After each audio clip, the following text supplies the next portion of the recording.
Summer సీజన్‌లో డయాబెటిక్స్‌కి ఎదురయ్యే ఒక స్పెషల్ సినారియో నేను ఎక్స్‌ప్లెయిన్ చేస్తున్నాను ఇప్పుడు. అదేంటంటే డయాబెటిస్ వచ్చిన కొంతకాలానికి వాళ్ళ బాడీకి ఏ ఫుడ్ తింటే గ్లూకోజ్ అనేది స్పైక్ అవుతుంది, ఏ ఫుడ్ తిన్నప్పుడు గ్లూకోజ్ అనేది కరెక్ట్‌గా మెయింటైన్ అవుతుందనేది ఒక అవగాహనకు వచ్చేసిన తర్వాత పర్ఫెక్ట్ డైట్ మెయింటైన్ చేస్తూ బ్లడ్ గ్లూకోజ్ లెవెల్‌ని పర్ఫెక్ట్‌గా ఉంచుకోవడానికి ప్రయత్నం చేస్తూ ఉంటారు. ఎంత స్ట్రిక్ట్‌గా డైట్ ఫాలో అవుతున్నా గానీ సడెన్‌గా సమ్మర్‌లో ఒక్కొక్కసారి బ్లడ్ గ్లూకోజ్ అనేది స్పైక్ అవుతూ ఉంటుంది. దీనికి ఉన్న మెయిన్ రీజన్ ఏంటి అనంటే సమ్మర్ అనగానే మనందరికీ తెలుసు డీహైడ్రేషన్ అనేది చాలా పెద్ద ప్రాబ్లమ్. ఎంత పర్ఫెక్ట్‌గా వాటర్ తాగుతున్నా గానీ ఏదో ఒక టైంలో ప్రతి ఒక్కళ్ళ బాడీ డీహైడ్రేషన్‌కి గురవుతూనే ఉంటుంది. వన్స్ మన బాడీ డీహైడ్రేషన్‌కి గురైంది అనంటే ఇమ్మీడియేట్ ఎఫెక్ట్ వచ్చి మన బ్లడ్ మీద పడుతుంది. మన బ్లడ్ కాంపోజిషన్ తీసుకుంటే white blood cells, red blood cells, platelets ఇలా సెల్స్ అన్నీ ఉంటాయి. దానికి తోడు ఫ్లూయిడ్ కంటెంట్, ప్లాస్మా అంటాం కదా, ఈ ఫ్లూయిడ్ కంటెంట్ ఉంటుంది. ఈ ప్లాస్మాలో 90% మనకి వాటర్ కంటెంటే ఉంటుంది. ఎప్పుడైతే డీహైడ్రేషన్ వల్ల బాడీలో ఉన్న వాటర్ కంటెంట్ బాగా తగ్గిందో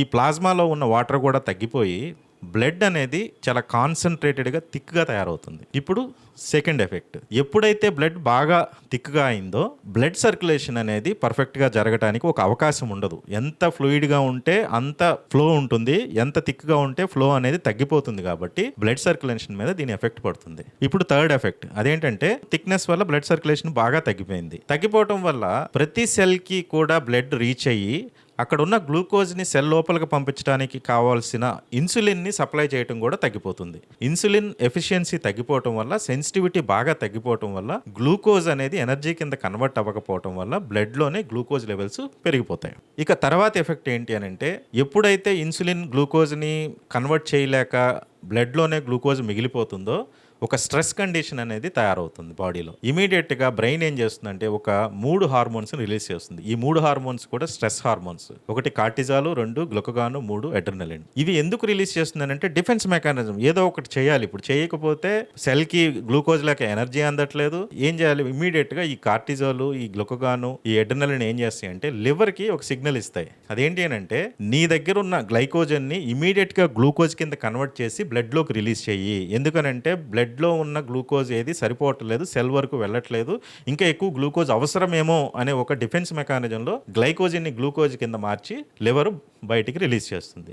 ఎప్పుడైతే ఇలా గ్లూకోజ్ రిలీజ్ అయిందో అంటే మనం తీసుకున్న ఫుడ్లోంచి తయారైన గ్లూకోజు, లివర్ రిలీజ్ చేసిన గ్లూకోజు రెండూ కలిపి డబుల్ డోస్ అయిపోతుంది. ఇలా డబుల్ డోస్ అయిపోవటం వల్ల ఆబ్వియస్లీ మన బ్లడ్ గ్లూకోజ్ స్పైక్ అనేది ఇమీడియట్గా పైకి బార్ రైజ్ అవుతుంది. ఇందువల్లే కంపల్సరీ సమ్మర్ సీజన్లో డయాబెటిక్స్ అనేవాళ్ళు చాలా జాగ్రత్తగా ఉండాలి. అయితే ఇంకొక లాస్ట్ అండ్ ఫైనల్ అన్నిటికన్నా మేజర్ ప్రాబ్లం క్రియేట్ చేసేది ఏంటి అని అంటే బ్లడ్లో గ్లూకోజ్ పెరిగిపోయింది, ఇమీడియట్గా దాన్ని బయటికి పంపించాలి. ఎదురు సెల్ అయినా వాడుకోవాలి, లేదంటే శరీరంలోంచి బయటికైనా పంపించాలి. ఇక్కడ కిడ్నీస్ అనేవి వర్కౌట్ చేయడం మొదలు పెడతాయి. ఇమీడియట్గా బ్లడ్లో ఉన్న గ్లూకోజ్ని బయటికి పంపించేయాలి కాబట్టి యూరిన్ రూపంలో బయటికి పంపించేద్దామని కిడ్నీ రెడీ అయిపోతుంది. యూరిన్ రూపంలో బయటికి పంపించాలంటే మళ్ళీ వాటరే అవసరం కదా. అలా బాడీలో మిగిలిన లాస్ట్ రిసోర్సెస్, వాటర్ రిసోర్సెస్ ఏవైతే ఉన్నాయో అవి బాడీ మొత్తాన్ని నుంచి గ్రాబ్ చేసుకొని కిడ్నీస్ ఆ గ్లూకోజ్ని యూరిన్ రూపంలో బయటికి పంపించేస్తాయి. అంటే అగైన్ బాడీలో మళ్ళీ డీహైడ్రేషన్ కండిషన్స్ని ఇంక్రీజ్ చేసే ప్రాసెస్ అనేది స్టార్ట్ అయిందనమాట. అంటే ఏంటి,